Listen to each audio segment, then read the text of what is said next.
Город Гудаута, поселок Керас. Это место было выбрано не случайно, так как именно здесь, в многоэтажных домах, жили ветераны, сложившие головы ради свободы Апсны. Кавалеры ордена Леона, братья Анзор и Тимур Барцыц, были одними из тех, кто приблизил долгожданный миг победы. В начале Отечественной войны Анзор и Тимур находились в России. Они, не раздумывая, вернулись в Абхазию. Братья в составе армянского батальона имени маршала Баграмяна участвовали во всех военных операциях. Тимур погиб 8 июля 1993 года во время освобождения села Каман, а Анзор за 11 дней до победы.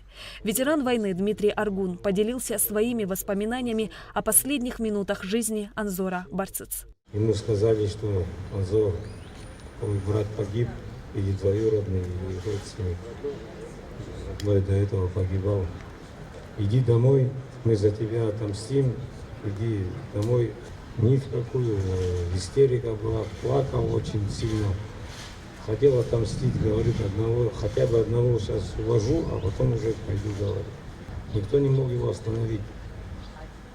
Так быстро шел вперед, что незаметно ворвались на отряд грузинский.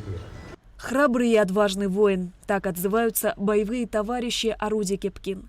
Защищать родину Рудик ушел с первых дней войны. Ни уговоры матери, ни слезы родных не смогли его остановить. Говорил, отсиживаться дома, когда погибают его друзья на поле боя, он не будет. С детского сада с Рудиком дружил кавалер ордена Леона Закан Ачба. Ветеран, не сдерживая слез, рассказывает о последней военной операции, в которой принимал участие Рудик Пкин. Вот там в штабе Джофи Кагарва, где вот штаб был, мы оттуда собирались взятие Гагры, когда было. Мать бедная пришла, говорит, и Джофику говорила мне, я вас прошу, Рудик, останься, Владислав дал указ, приказ, единственную, я дочку потеряла, одна осталась. Ну, мы все говорили, тетя Кима, не переживайте, все будет нормально, и он по своей совести никогда не остался тоже. Вот. Потом, значит, Килба нас повел в первый бой, и вот там в горах. Из-за того, что слишком большой дух был, осторожности мало было, вот он и пострадал. Где надо было присесть, не присел. В общем, на моих руках человек, с которым я с детства бросил. Я после этого не мог даже к матери показаться. Меня тоже совесть мучила, что я не отговорил его, а наоборот ее уговаривал, что не переживайте, все будет нормально.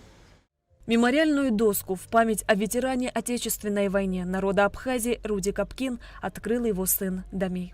Кавалеру ордена Леона Рудику Лакоя и ветерану Гарри Даутя, награжденному медалью за отвагу, также были открыты мемориальные доски на стенах дома, где они жили. Много теплых слов и воспоминаний прозвучало в этот день, а дети прочитали стихи о войне.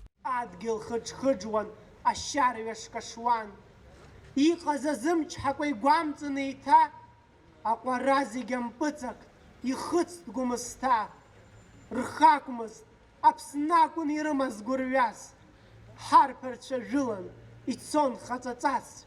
Открытие мемориальных досок в преддверии Дня Победы стало возможным благодаря соседям и боевым товарищам ветеранов, которые оказали финансовую помощь. Все, кто присутствовал на открытии мемориальных досок, уверены, долг каждого из нас – помнить о подвиге воинов, погибших, защищая свое Отечество. Они все герои, разница между ними и нами. У них у всех лик святых, мы живые все разноликие. Вот наше поколение завоевало победу нашим детям вести нашу страну, прибавлять. И в идеологическом плане воспитывать своих детей, чтобы мы никогда не забывали своих героев, вот, чтобы...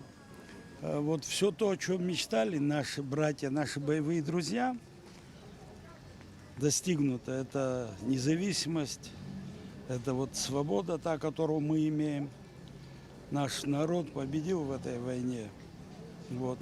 Это свершилось, это сбылось.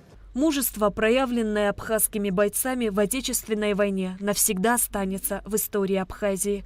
А эти мемориальные доски станут символом вечной памяти о бесстрашных героях, отдавших жизнь за свободу Родины.